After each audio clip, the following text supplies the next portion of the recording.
Ada juga kemarahan masyarakat. Mengapa masjid tidak boleh, tapi kenapa mal dibuka? Mengapa masjid tidak boleh, tapi kenapa mereka dapat berita airport tetap masuk?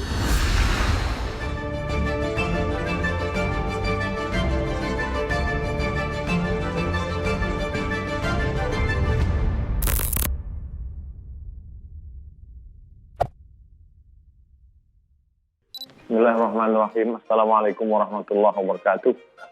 Alhamdulillah, wassalatu wassalamu ala rasulillah wa ala alihi wa sahbihi wa man tabi'ahu wa mawalah. Pak Karni beserta seluruh alim ulama, masyarakat, tak dapat saya sebut satu persatu. Saya menjelaskan secara fikihnya dulu. Dalam sebuah hadis dikatakan, idza sami'tum bihi fi baladin, kalau kamu mendengar ada suatu wabah di suatu negeri, fala taqdimu ilaihim, janganlah kamu datang ke negeri itu. Dan kalau wabah itu terjadi, kamu berada di dalam negeri itu, fala takhruju firaran min, jangan pula kamu keluar dari negeri itu melarikan diri. Inilah yang disebut sekarang dengan social distancing atau lockdown atau PSBB. Jadi perlu kita pahami bahwa zaman dulu itu, seperti kota Al-Madinah Al-Munawwarah zaman dulu, itu ada tembok di sekelilingnya. Lalu kemudian ada pintu gerbangnya. Jadi kalau terjadi suatu wabah di dalam negeri itu, orang yang berada di dalam tembok itu tidak boleh keluar, dan orang yang berada di luar tidak boleh datang ke dalam. Nah sekarang skopnya lebih kecil lagi. Karena wabah ini tidak hanya di suatu negeri, tapi dia sudah masuk ke dalam rumah. Dan kita tidak tahu rumah siapa yang sudah didatangi virus COVID-19. Hampir semua. Jadi saya tidak tahu bahwa rumah tetangga saya ada, bahwa rumah orang yang kaya, pejabat juga bisa kena. Dengan kita dengar berita banyak, maka tidak ada solusi lain kecuali kita tetap di rumah kita masing-masing. Karena rumah kita saja yang steril. Jadi kalau dulu suatu negeri, sekarang skopnya lebih kecil, hanya di rumah saja. Lalu kemudian hadis lain disebutkan, firra minal majzum, larilah engkau dari orang yang terkena penyakit menular, firaraka minal asad, seperti engkau lari dari singa. Jadi sebetulnya secara fikih simpel saja, aturan yang sudah diajarkan oleh Nabi Muhammad SAW 14 abad lalu itu simpel, sederhana. Dan itu dilaksanakan. Di Maroko, saya masih kontak ke adik kelas saya di sana, saya tanya, ada kalian sholat berjamaah Jumat? Jumat tidak ada. Sholat fardu tidak ada, tutup semua. Di Mesir juga begitu. Oleh sebab itu, masjid tempat saya ketua masjid, maka saya sampaikan kepada jamaah, masjid tutup, kita sholat di rumah. Saya buatkan video tutorial dari mulai tarawih di rumah, witir di rumah, tadarus di rumah, sholat zuhur pengganti Jumat, bahkan sampai di video tutorial itu sampai ke sholat Idul Fitri di rumah, lengkap dengan dalil-dalil fikihnya.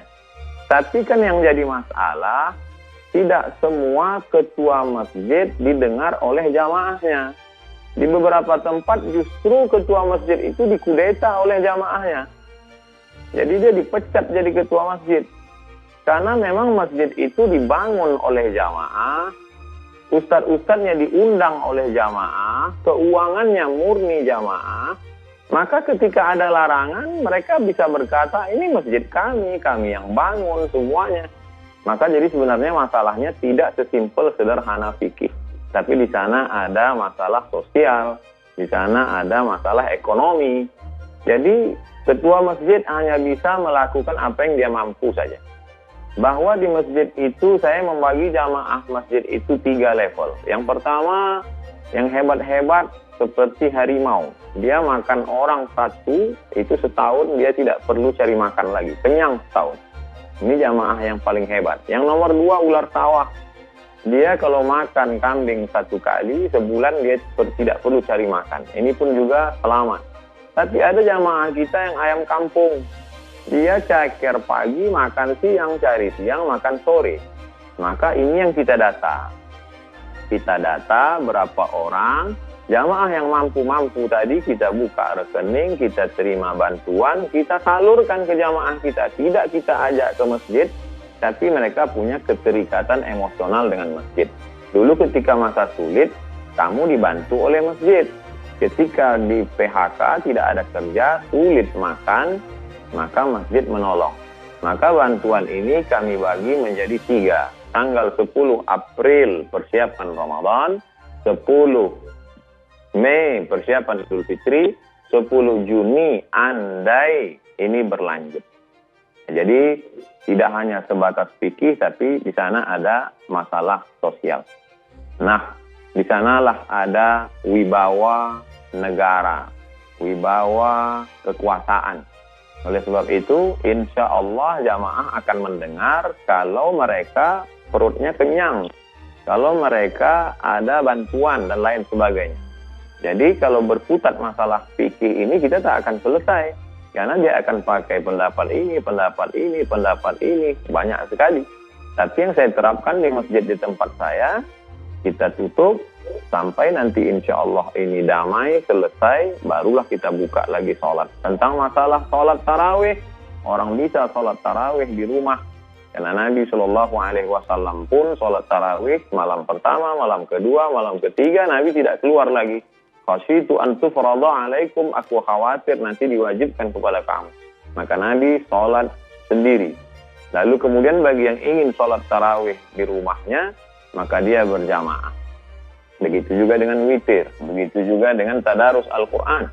Adapun tentang masalah sholat Jumat, man tarakal jumu'ata salasa marratin, siapa yang meninggalkan sholat Jumat 3 kali tahawunan, karena menyepelekan Jumat, karena meremeh-temehkan Jumat. Adapun pada saat takut, pada saat khawatir, maka dalam Islam diajarkan la tulqu bi aidikum ila tahlukah.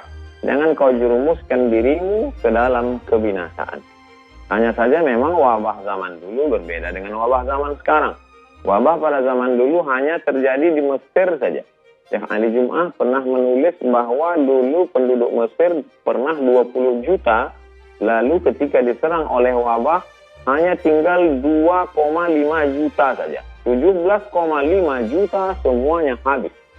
Bahkan ketika mereka ingin menolak bala ini, mereka kumpul bersama, membaca Sahih Bukhari, bertawassul kepada Allah, diharapkan dengan membaca Sahih Bukhari ini, maka wabah ini akan hilang. Justru dengan berkumpul ramai itu, wabah makin menyebar. Maka dikomentari oleh Al-Hafiz Ibnu Hajar Al-Asqalani, perkumpulan mereka membaca Sahih Bukhari untuk mengusir wabah itu tidak sesuai dengan sunnah Rasulullah SAW. Karena sunnah ketika terjadinya wabah adalah menjauh diri dari wabah seperti menjauhkan diri dari singa. Menjauhkan diri dari wabah, menetap di suatu tempat yang tidak ada wabah. Menetap di suatu tempat, kalau zaman dulu modelnya satu kampung, satu tempat. Tapi untuk saat ini, karena semua di dunia ini terkena dan kita tidak tahu tempat mana saja yang kena, mana yang tidak, kecuali andai nanti ada suatu alat detektor canggih, cukup pakai layar saja. Sehingga ketika layar itu dipakai, dipasang di depan pintu, langsung ketahuan. Ini ada virusnya, ini tidak. Yang tak ada virus masuk masjid, yang ada virus masuk rumah sakit, yang tak ada virus masuk masjid. Itu baru bisa. Tapi untuk hari ini kita tidak tahu siapa yang ada virus, siapa yang tidak. Oleh sebab itu, ini masalahnya tidak sesimpel fikih, tapi kompleks. Ada juga kemarahan masyarakat. Mengapa masjid tidak boleh, tapi kenapa mal dibuka? Mengapa masjid tidak boleh, tapi kenapa mereka dapat berita airport tetap masuk?